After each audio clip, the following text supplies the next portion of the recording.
so can you do this courting thing and taking women out on 5+ dates to raise her interest? Is this true? Is it not?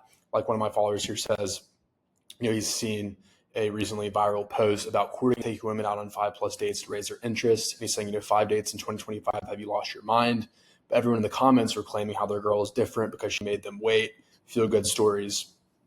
And this was in response to me and going off of Jay's discourse about, if you're unsuccessful with women, stop listening to a device that sounds good to you and get your head nodding in agreement.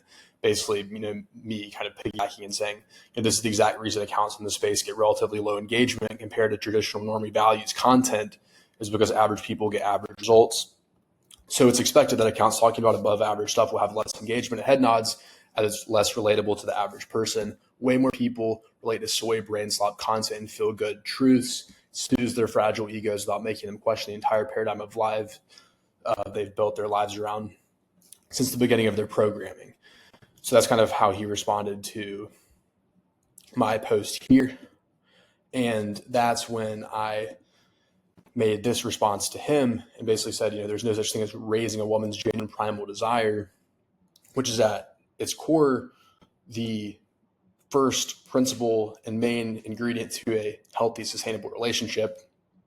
If you're kind of new here in terms of what this means, genuine primal desire basically means it's biological response to you. There's no game for that. So there's no doing that by courting and taking her out on 5+ dates to raise her interest, so to say. So what guys think. At that point, the guy is basically attempting a long trick, but most likely getting no pussy in return for his efforts. And the worst part is he thinks it's making the girl like him more. It's not. It's actually making her respect him less, because he thinks he has to do this ritual that, in all likelihood, she doesn't expect the guy that she feels genuine primal desire to have to do. And she doesn't, she knows that he didn't have to do that.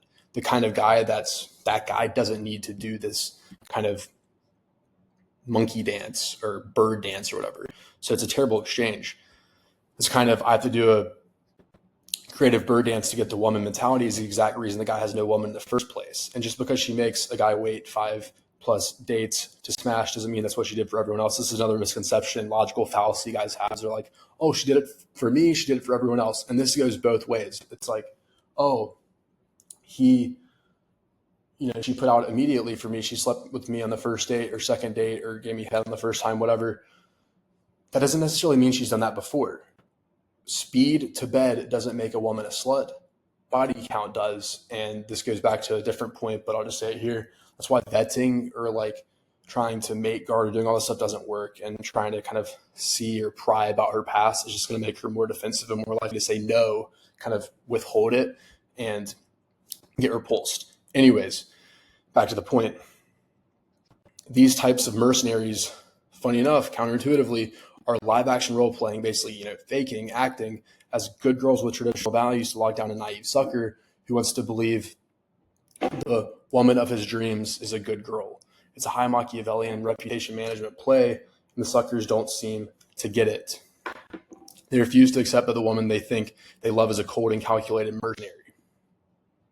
Now, that's where this guy kind of responded to the post, and he said 3 dates max for me, and that's considering I don't have a solid A-level game like some of you bros. I just have decent stats that tingles the age group that I date in.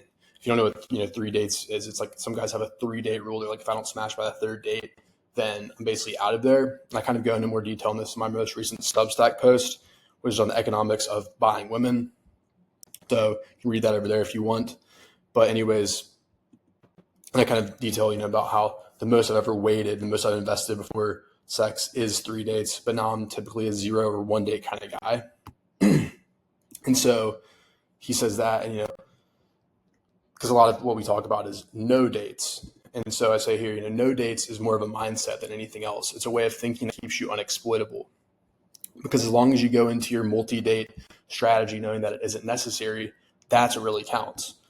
More girls will meet you in public than come straight over, and more of those will also time-wasting mercenaries, the ones that meet you in public. So it's a numbers game to the power of the quality of girl you're meeting up with when you go the public date route. You just need more inputs, and you need more just overall time to invest into dating if this is your route. And the risk is no matter how well you screen, how well you vet, how well you do whatever, the range of outcomes is still pretty wide. So whether your standard is no dates, one dates, 2, 3, whatever, that's your business, no one else's business. Setting the right expectations with yourself and with this no dates mentality so you don't get exploited is what really matters. Having any standards for yourself and what you're willing to accept is better than having no standards, because if you have no standards, like that old saying, I think it was Alexander Hamilton, was, those who stand for nothing fall for anything. So if you're just like no backbone, no standards, even having a 3-date rule is better than having I don't know what a date rule is. So kind of finally, to wrap this main point up, this morning was thinking, a lot about how guys get initiated into the workforce provisioning and simping cults, sure, with women, and then something hit me, is they groom you as a child to think that way when your brain isn't fully developed and your subconscious mind is more easily moldable. Remember that children's nursery rhyme they would sing when you were a kid that went something like this? It was like, boy and girl sitting in a tree, Kissing. First comes love, then comes marriage, last comes a baby in the baby carriage. These kind of catchy rhymes, along with reinforcement of traditional values and moral codes, which again are designed to make you submissive sheep who doesn't question anything from an early age, shape the subconscious mind of the victim, essentially turning him into a useless bot whose values are planted by what society wants of him. They don't want independent thinkers, which means independent men. They want very dependent and obedient slaves, and a predictable way to meet that end comes from programming children from an early age.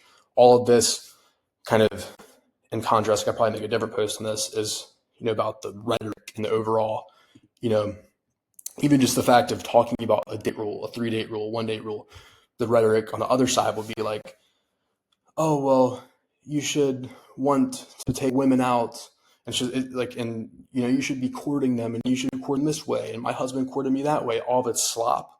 It's normie slop. And it's designed to beat you over the head and make you submissive to serving their needs, not your own. They don't want an independent man having his own, backbone, having his own standards, because they want you, going back to the Alexander Hamilton quote, to fall for anything. Because if you stand for nothing, you fall for anything. So that's the main idea for this post. And yeah, if you want to follow me on X, link to that is in the description. If you want to work with me, links to those are in the description as well. And I'll see you in the next one. Peace.